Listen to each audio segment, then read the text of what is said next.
Good morning, Saturday morning in the second week of Lent. And I couldn't help but notice as we get the gospel passage of the prodigal son in Luke chapter 15, that I noticed some similarities to a passage in Luke 16, which we just had for our gospel reading on Thursday. Just to recall, Luke 16, the gospel reading on Thursday, is Jesus' parable about the rich man who was dining sumptuously, had a feast every day for himself, and then Lazarus, the poor man nearby, who couldn't even eat the scraps off the man's table. The rich man just totally neglected Lazarus. Lazarus died. And then there's this passage, with Abraham and the afterlife, and, the rich man wanted a drop of water, that type of thing. And, the similarities being that we have a rich man with lots of food and a poor man, and the same thing in today's gospel passage with the prodigal son. We have the very wealthy father and the son who leaves the father and is now destitute, now has nothing. After he leaves the father, he squanders everything that he has and has nothing left. And so those are the similarities. Again, I don't know if St. Luke was trying to make a connection there or not, but it's just kind of stuck out in my mind. And so when you have similarities, also look for the subtle differences in the story. So again, with the story of Lazarus and the rich man, we don't know why Lazarus is in the condition that he's in.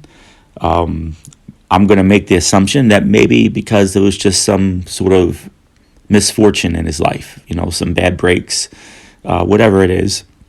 And so showing a little bit ounce of compassion on the rich man's part is something that God is asking us to do. Why? Well, because when we see the difference in the prodigal son, the son's destitute, the son has nothing because of his poor choices in life, so we equate that with sin, losing our communion with God, losing God's graces, because we want to live a life on our own. We want to move away from God, and live life according to our own will and our own wants and our own wishes.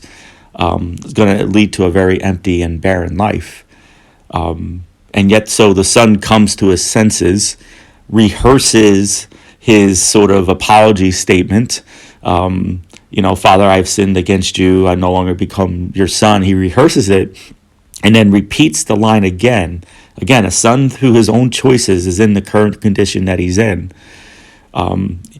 It's almost like as you read the text, before he can even say that line coming out, it says, Luke tells us that quickly, like without hesitation. It's almost as if just the very presence of his returning son is good enough for the father. The son didn't even have to say anything. Just the fact that he came back was good enough for the father. So he says quickly, get the calf, we're going to have a feast, And so there's that feast that we also hear about in Luke 16. This time the father generously giving the feast to his returning son. Again, a returning son who came back after a life of very bad and immoral choices. So there's the difference there, how God shows compassion on the sinner, on the one who didn't deserve it, compared to that rich man who just cared about himself and no one else. And so again, it's just a great reflection. There's many things that can be said about the prodigal son, a very long gospel passage. I think probably Jesus' best parable, out of all the gospels, in my personal opinion. It's a great story.